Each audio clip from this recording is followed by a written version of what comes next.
and welcome to the eCom Ops podcast. My name is Norbert, and today I'm talking to the founder of Popov Leather and Orange Ridge, finest leather products with highest quality standards, over 4,500 reviews in his web store, and a lifetime guarantee on his hands-on leather goods. Welcome, Ryan.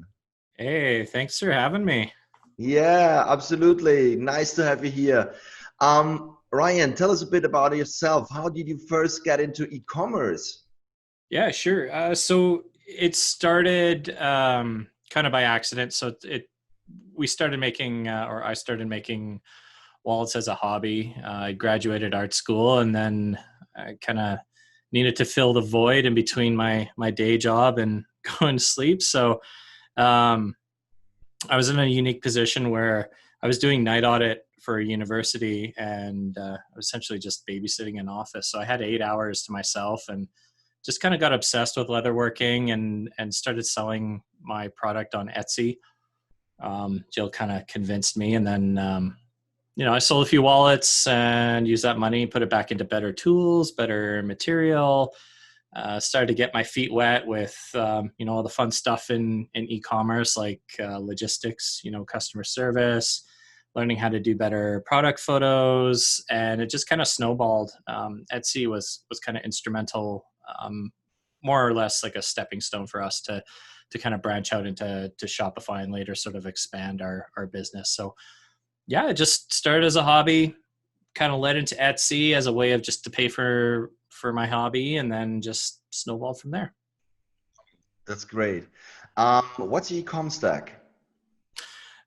So for our stack, I mean, obviously we're direct to consumer. So we started with BigCommerce, but we moved to Shopify.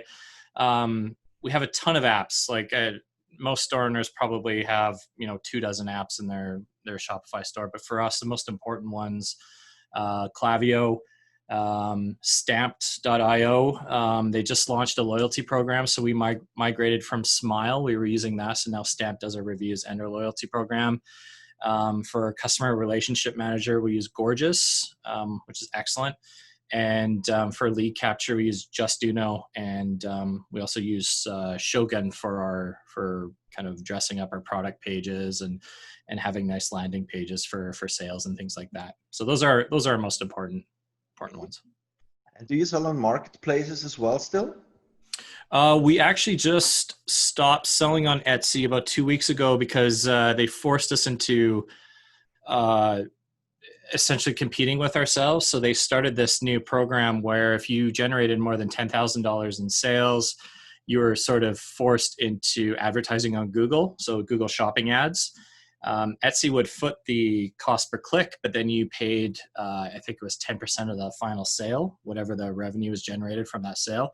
But then what was happening is it was competing against our Google Shopping ads and SEO. So it just wasn't worth it for us. It was too expensive to sell on there. So we cut the cords after 7 years and, all that nice history. And now we're just solely on Shopify for Popov Leather. So no Amazon? Nope. We experimented with Amazon for about a year. But because our product is highly customizable, made to order, so people come to our website, they can get their initials engraved, they can get they pick a color of leather, and then they can pick a color of thread. The amount of different SKUs to be sent to Amazon, especially since it's hand sewn, was just cost prohibitive. It just wasn't worth it for us. And again, it was expensive to sell on there too. So we're doing quite good on just our Shopify site. So we're focusing on that. Perfect. And how do you get the people on your website? A lot of it is word of mouth. So during our years on Etsy, it was very important for me to treat our customers very well and to deliver an exceptional product. So a lot of our growth came from word of mouth. So that sort of led into organic search. A lot of it's organic search nowadays. Almost, I'd say 75% of our sales come from that. And then the remainder comes from cost per click advertising. So again, Google Shopping and Facebook ads. And do you produce the goods yourself, or do you have a manufacturer in the background? Yep. Yeah, so we produce everything in-house. We have 12 Wow. employees. I'm no longer on that side of the business. I'm just on the marketing side and sort of the operational stuff. Um, and yeah, we have a full-time shipper, we have a full-time customer service person. The rest of the folks are in the workshop, and we also have a production manager who we hired last year to help us with that. Do you have a specific person in your company that is focusing on the operations part? Yeah, so we went through a journey last year. So up until I would say halfway through last year, it was me managing the operational side of stuff as well as everything else. You know, as an entrepreneur, you get to a certain point and you're kind of stretched in so many Yeah. different directions. And I was at that point where I was just tearing my hair out. So something had to change. So we hired a production manager who came to us with 20, I want to say 20 years experience. I think it's 20 years experience. Same age as me, but he was an engineer. He just got out of university and he worked at a car parts manufacturer, sort of from the ground up, on the production floor all the way up to the plant manager. And it was a big company in our town here. And unfortunately, they were outsourced to a different country. A bunch of people lost their jobs, but I was very fortunate that he was super keen to work for us. So he took a little bit of a pay cut and agreed to work with us. And he's just been instrumental in a lot of our transformation since last year. And now it's just like, it's unbelievable. He's brought so much to our business. That's great. And how do you manage shipping? Shipping. Yeah. So because it's made to order, we needed a shipping solution that controlled the order queue, as well as allowed us to give customers timely information if they emailed or called. We need to know exactly where their order is, as well as obviously ship and provide tracking and all that stuff. So we use ShipStation for most of that. We have a full-time person who manages the order from start to finish. So she's the first one to see all the orders come in, gets them into the queue, and then she's the last person to sort of send them out the door and do all the labels. And do you face any significant disruption of your service, especially due Corona at the moment? Oh, I mean, yeah, big time. So that's probably one of the biggest challenges we've come to, as far as I could remember. But because we have such an exceptional production manager, he's handled it like a champ. A lot of our products can actually be made at home. There's certain machinery that's in the workshop. People have to be there, but we're staggering shifts. We're very fortunate that we only need a few bodies in the workshop, so the shipper and the people doing sort of the core manufacturing will be in the workshop, but everyone else just kind of comes up and picks up their work, which is all beautifully orchestrated by our production manager. And of course, customer service can be done at home. My job can be done at home. So yeah, it's been a challenge in that it's interesting to see how everyone sort of works at home. Managing all the logistics of getting orders back and forth. And of course, there's a lot of hiccups, right? Like, it's not going to be perfect, but, we're doing the best we can. And as things sort of get better, at least in British Columbia, things are starting to ease up a little bit. We're gradually looking at bringing more folks back into the workshop. And thankfully, because we're not a retail location, we don't have people coming off the street to buy our stuff. It's direct to consumer. We're just shipping it out very safely. It's been crazy. And I think when stuff got really serious in March, I think we were all a little bit scared about consumer trends. And one of the ways we sort of pivoted during that was to actually offer, and this was like kind of killing two birds with one stone. So we started offering a do-it-yourself kit. So a lot of people are stuck at home with nothing to do, and they like our products. So why not just send them the pieces, give them all the tools to do it themselves, and show them how. And it took off like crazy. Not only was it, March was a higher revenue month, about 20%, than our Black Friday, like our most recent Black Friday, which is insane. and it all had to do with do it yourself kits. And the other beautiful thing about that is we don't have to make anything. We just cut it out and we ship it. Whereas, everything else, it goes through this long, elaborate process, this handmade, craftsmanship where it takes, 2 weeks to get something out the door. Whereas this, we just cut it and ship it. And our margins are amazing on it. So yeah, COVID's been very interesting for us. It's been a challenge, but it's also been a really awesome opportunity. And how is your return rate for the goods? Those are really, I've been on the website and they are looking so great. I wonder if people are sending them back for some reason. Yep. So we actually have a phenomenal return rate. I think it's about 5%. Oh, wow. That's great. Yeah, it is. And, our highest return rates kind of revolve around the belts. They're very difficult to measure. You can't come into our workshop and do it yourself. So we see a high return rate there. But for the most part, I think the average return rate in e-commerce is somewhere around 20, like, in the apparel accessories sort of niche. And yeah, we're killing it. I can't honestly explain it. I think people maybe justify their purchases because it is handmade, because it is a high quality, expensive item. A lot of people just say, this, it's supposed to be this way.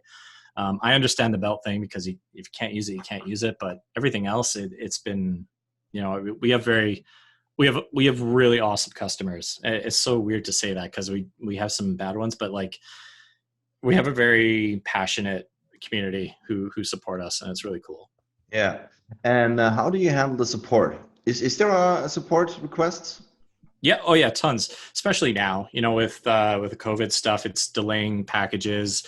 You get a lot of, my package is lost, but it's actually not because of the pandemic, but it takes longer. Yeah, we're getting 100 to 200 emails a day. Half that is voicemails. We got one person managing that full time, like a champ.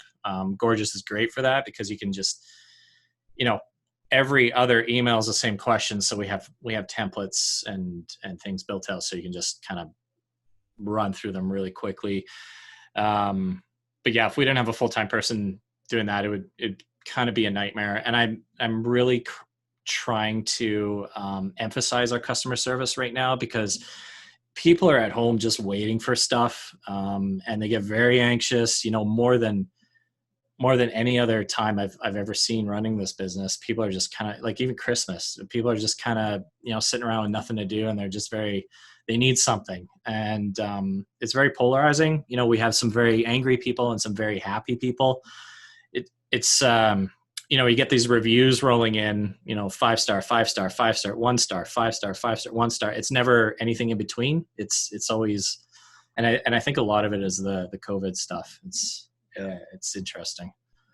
Well, that's really what's a 1-star review for a product like yours? Why are people angry? I don't understand that. Yeah, it's a lot of it is like not getting the answer that they want. So, they'll complain about not having their item in time for a gift to give to a recipient. And it's because of, the distribution centers in the States are just a mess right now. There's nothing going through.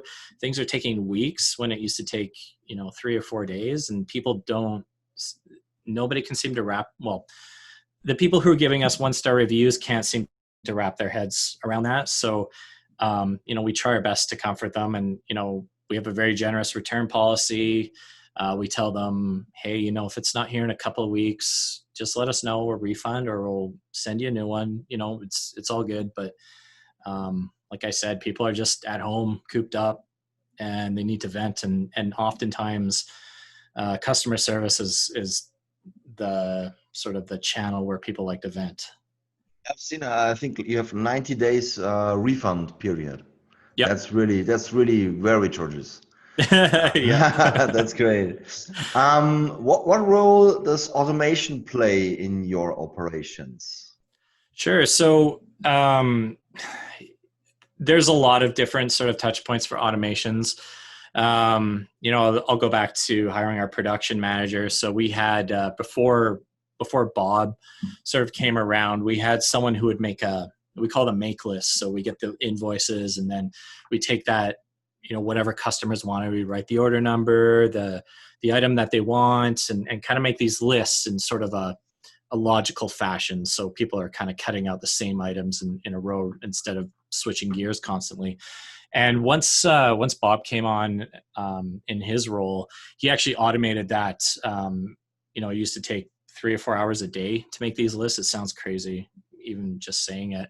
And he automated it with a macro in a spreadsheet, and it's now a 1-minute thing. So like we can just bust out these lists as much as we want.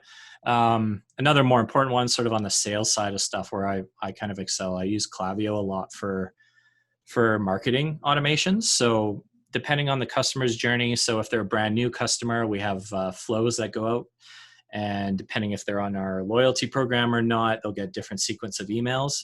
Depending on the type of product they're looking at or the size of their cart, they'll get different types of emails to persuade them to kind of pull the trigger. When you do cross-selling, you kind of look at what pairs really well with certain products. So we have flows that do that as well. I would say the stuff that I'm involved with, the majority of it is through Klaviyo, just because it's so easy to do. I can't think of anything off the top of my head otherwise, apart from, some aspects of manufacturing where we have some automation, but it's all pretty much hands-on. Like a lot of it is, just one thing at a time in our business.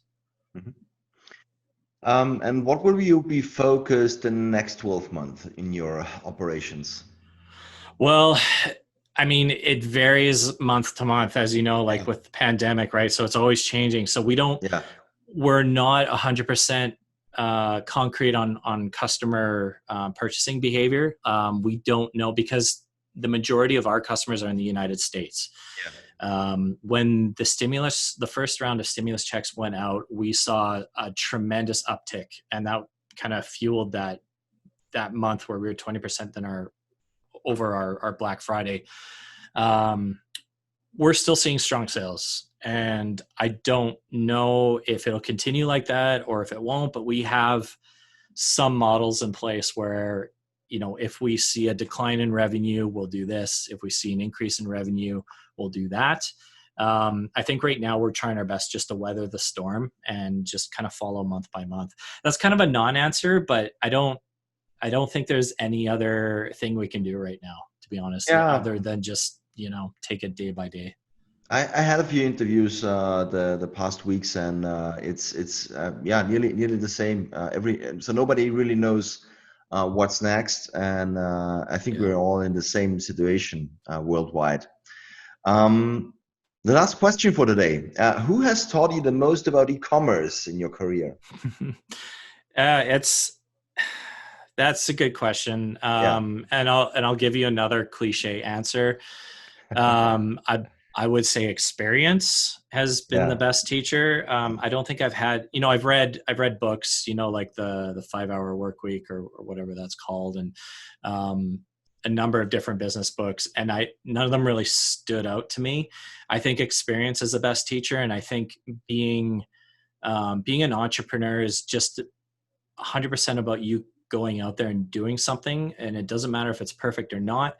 It's learning from those failures that become those biggest voices in your head and kind of guide you forward. I think that's my answer. I'm sorry, I don't. That's a good answer. Learning from failures. This is great. Absolutely. Yeah. It's cliche, Ryan, but it's true. Thank you very much for being my guest. Thanks for having me. We have seen that you come accidentally into e-commerce because you were bored. Yep. That's great. I like the do-it-yourself kit that you released for during Corona. It's a nice idea for people to build out the thing at home. So really, really great idea. The 5% return rate is really amazing. Congratulations again on that. So this is a great number. And I also like that you are learning from the failures. So being an entrepreneur and do the shit. Do the shit. learn from it, and it doesn't matter if there's some failure. You can do it one time. A failure is always allowed to be done one time. So everything great. Yeah. Thank you very much. Good luck and Thank you. have a great night. Bye bye. Thanks. Nice talking to you.